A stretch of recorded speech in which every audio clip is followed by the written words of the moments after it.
밤 이렇게 시간이 안 가는지 정말 버스 안에서 going 이불 속에서 going 은 언제나 너에게 going. Assalamualaikum warahmatullahi wabarakatuh. Perkenalkan, nama saya Intansi Sarialina dengan NIM 040-2022-0104 kelas C7 Hukum Acara Pidana. Di sini saya akan menjelaskan pengertian dari hukum acara pidana. Hukum acara pidana adalah serangkaian aturan yang mengatur tata cara penegakan hukum terkait tindak pidana yang melibatkan proses hukum yang terjadi mulai dari penyelidikan, penangkapan, penyidikan, persidangan, sampai eksekusi hukuman. Menurut Andi Hamzah, definisi dari J.M. Van Bemmelen, hukum acara pidana itu mempelajari peraturan-peraturan yang diciptakan oleh negara karena adanya terjadilah pelanggaran undang-undang pidana.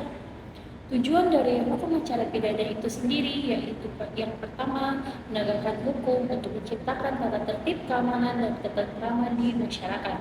Yang kedua yaitu mencari dan mendapatkan kebenaran material dari suatu perkara pidana. Dan yang ketiga, melaksanakan putusan pengadilan. Dan yang keempat adalah melindungi hak asasi manusia. Dalam hukum acara pidana terdapat ruang lingkup hukum acara pidana di Indonesia yang meliputi 1. Tahap pra-peradilan. Di tahap pra-peradilan ini terdapat penyelidikan di dalamnya yang dilakukan oleh penyidik Polri untuk mencari dan mengumpulkan bukti, menyimpulkan apakah telah terjadi tindak pidana dan siapa tersangkanya. Terus juga ada penyidikan. Penyidikan ini dilakukan oleh penyidik Polri setelah adanya bukti permulaan yang cukup bahwa telah terjadi tindak pidana dan siapa tersangkanya. Ada juga penyidik memiliki kewenangan lebih luas dibandingkan penyelidikan, seperti melakukan penangkapan, penyitaan, dan penggeledahan.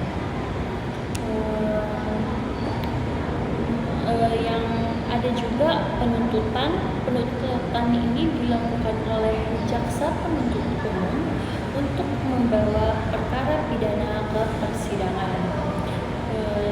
JPU ini menyusun dakwaan dan mengajukannya ke pengadilan. Terus yang kedua itu ada tahap peradilan. Di tahap peradilan ini terdapat pemeriksaan pendahuluan. Pemeriksaan pendahuluan ini dilakukan oleh hakim untuk meneliti apakah dakwaan jaksa penuntut umum telah memenuhi syarat formil dan material. Ada juga pemeriksaan pokok perkara. Ini dilakukan oleh hakim untuk membuktikan apakah terdakwa bersalah atau tidak atas dakwaan jaksa penuntut umum.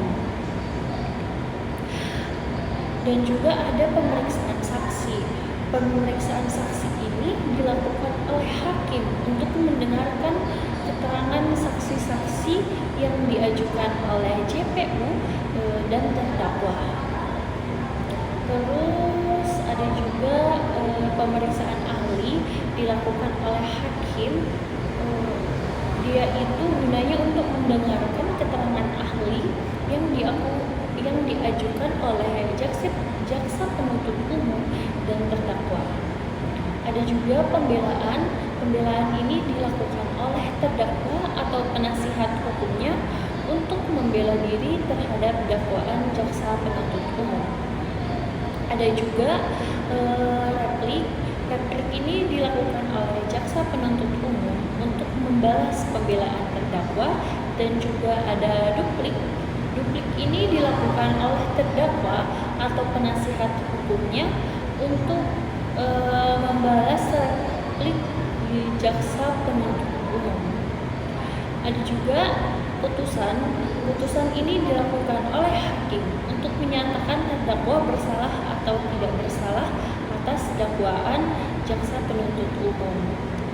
Ada yang ketiga yaitu tahap pasca peradilan. Di tahap pasca peradilan ini terdapat upaya hukum.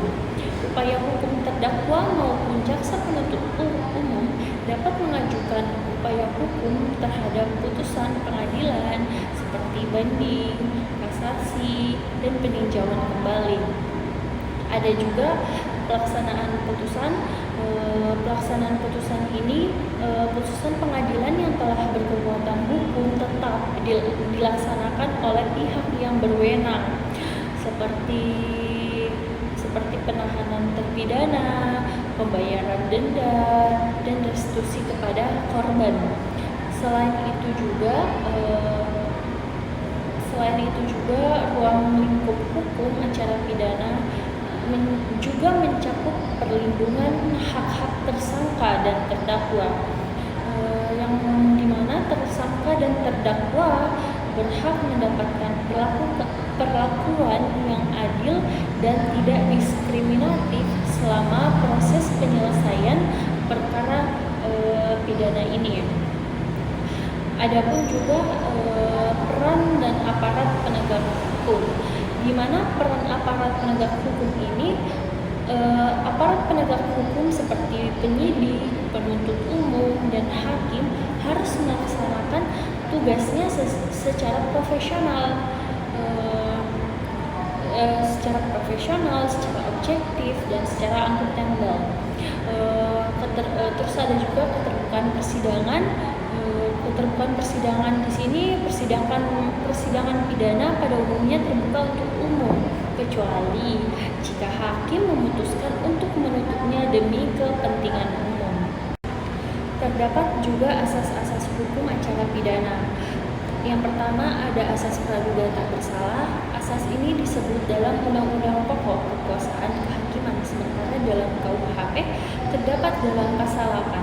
Setiap orang yang disangka, ditangkap, dituntut, atau dihadapkan di depan pengadilan wajib dianggap tidak bersalah sebelum ada putusan pengadilan yang menyatakan kesalahannya dan telah memperoleh kekuatan hukum tetap.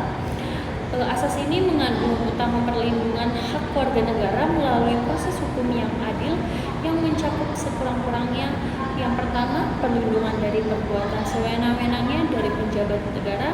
Yang kedua itu pengadilanlah yang berhak menentukan salah tidaknya tersangka atau terdakwa.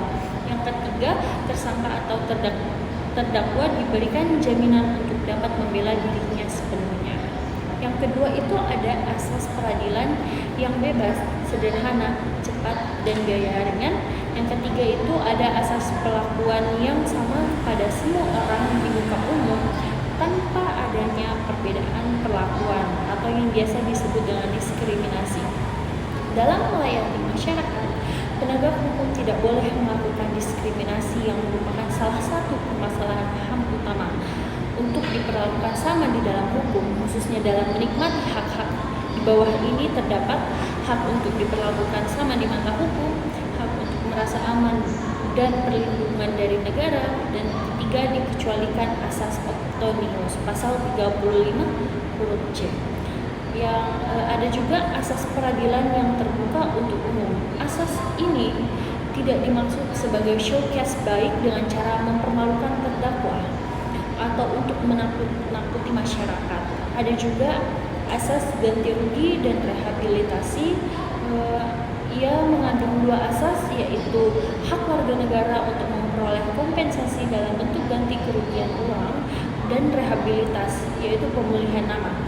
Kedua, ada kewajiban dari pejabat penegak hukum untuk mempertanggungjawabkan kelakuan dan melaksanakan penegak hukum. Ada juga asas penangkapan, penahanan, penggeledahan, dan penyitaan hanya dilakukan berdasarkan perintah tertulis. Dalam melakukan asas ini, ia melakukan penangkapan, penahanan harus memperhatikan identitas diri, surat perintah, dibuatkan berita acara, dan ditandatangani penyidik dan tersangka. Surat ini harus memuat identitas lengkap tersangka dengan menyebut alasan dilakukan penangkapan atau penahanan dengan surat perintah diberikan kepada tersangka dan turunannya disampaikan kepada keluarganya. Sekian pemaparan dari saya. Jika ada kesalahan mohon dimaafkan. Wabillahi taufiq wal hidayah. Wassalamualaikum warahmatullahi wabarakatuh.